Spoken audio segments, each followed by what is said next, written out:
Olá, pousadeiros! Hoje eu vim aqui para contar mais um caso que aconteceu na minha vida de pousadeira e que me ensinou algo que eu levo para sempre e que eu quero passar para você aqui, para você também ter esse ensinamento para sua vida. Esse é mais um Causos da Nath. Nós brasileiros, a gente já é por si só de uma maneira. E a gente já tem alguns problemas com os hóspedes da mesma nacionalidade que a nossa, não é mesmo? Apesar da gente ser um país gigante, diferente culturas e costumes ao torno de todo o país, a gente é mais ou menos a mesma coisa lá no fundo. No final, a gente tem um padrão, a gente, mesmo vindo de lugares diferentes do país, no fundo, todos nós somos brasileiros e temos o nosso jeitinho brasileiro de levar com as coisas, né? Mas eu não sei se já aconteceu com você e na sua pousada de você hospedar estrangeiros. A história é completamente diferente. Desde as preferências do café da manhã, a maneira de comunicação, os costumes no dia a dia dessas pessoas e, de acordo com a nacionalidade que elas vêm, é completamente diferente também. E não tem melhor ou pior não, tá, gente? Nem vou citar nacionalidades específicas nesse vídeo porque eu não quero criar polêmica. O fato é que todos nós somos diferentes, os nossos costumes,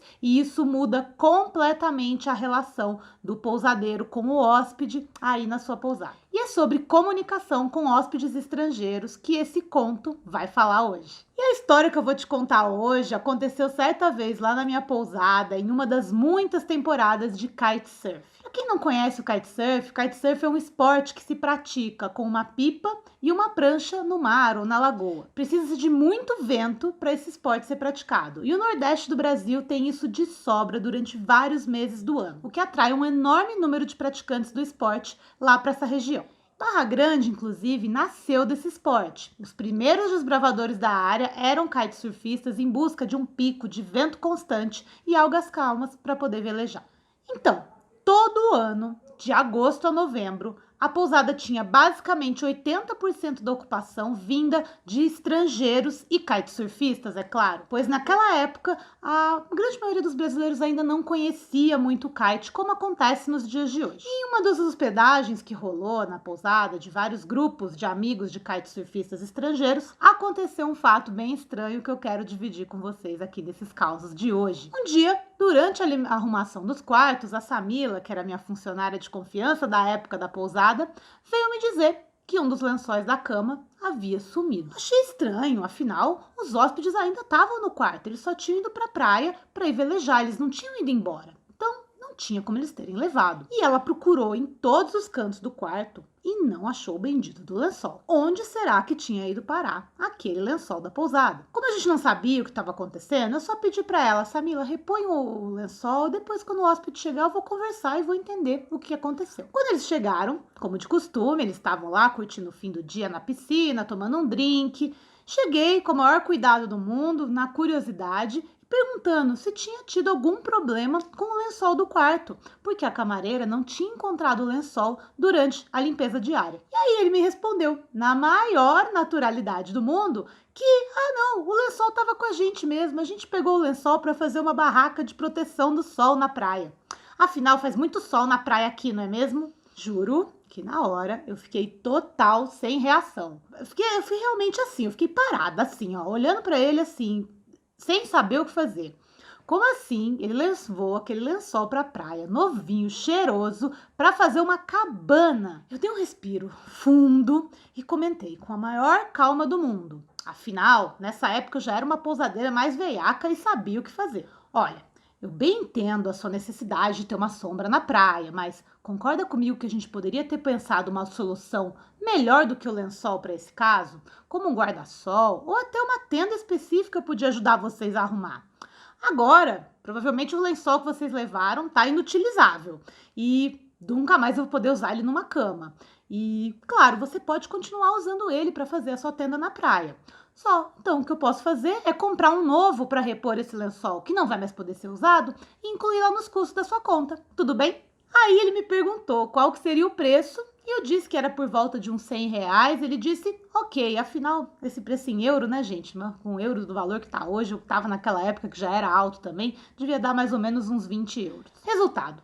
Eles pagaram pelo prejuízo do lençol, tiveram a sua tenda na praia garantida pelos próximos dias E eu aprendi algo com isso. Você deve estar aí pensando, mais que gringo, mais sem noção. Sim, com certeza acho que foi a atitude mais sem noção que eu presenciei com algum estrangeiro lá na minha pousada. Mas brasileiro sem noção a gente também tem e muito, não é mesmo? Nacionalidades à parte, essa conversa com o gringo me mostrou como me portar também com os hóspedes sem noção faz com que eu tenha os resultados que eu queira, independentemente do lugar que ele está vindo. Com essa história, eu comecei a perceber que a culpa do que acontece da pousada nunca é somente da outra pessoa.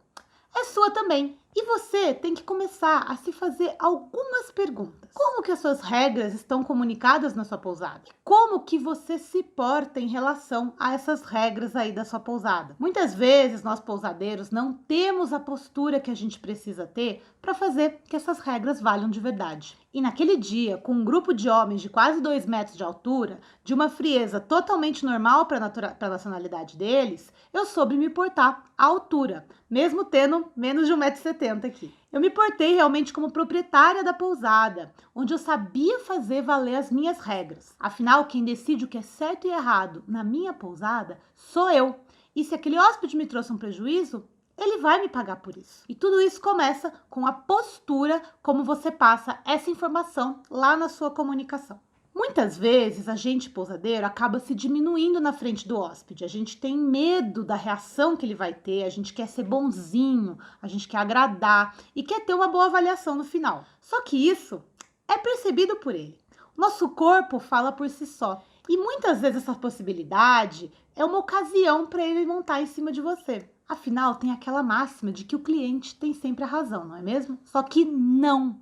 O cliente não tem sempre a razão. A partir do momento que você concorda com o hóspede, você perde totalmente a sua identidade. Se o comportamento é condenável na sua pousada, como o uso indevido de itens que são disponibilizados, ou barulho, ou caixa de som, você deve se posicionar firmemente contra isso. Muitas vezes o que realmente modifica o desfecho de uma situação na sua pousada é a sua postura como pousadeiro. E no DPR a gente fala sobre estratégia de posicionamento, como que tudo que você faz na sua pousada tem um impacto direto na sua comunicação. Nada disso da sua pousada ser extensão da sua casa o tempo todo. Tem a postura de um pousadeiro, um empresário e um empreendedor de verdade. Com esse caso, eu quis mostrar para vocês como que a maneira como você se posiciona faz toda a diferença na resolução de conflitos aí na sua pousada. E a moral dessa história é: não tenha vergonha de cobrar pelos seus prejuízos. Não tenha medo de estabelecer regras como um ditador de regras da sua pousada. Quem é bonzinho demais sempre vai sair perdendo. Agora, não esquece de se inscrever no canal para você não perder os próximos vídeos. E me conta aqui o que você faz para driblar situações como essas saias justas que todo pousadeiro passa na sua pousada. Te vejo no próximo vídeo. Tchau, tchau!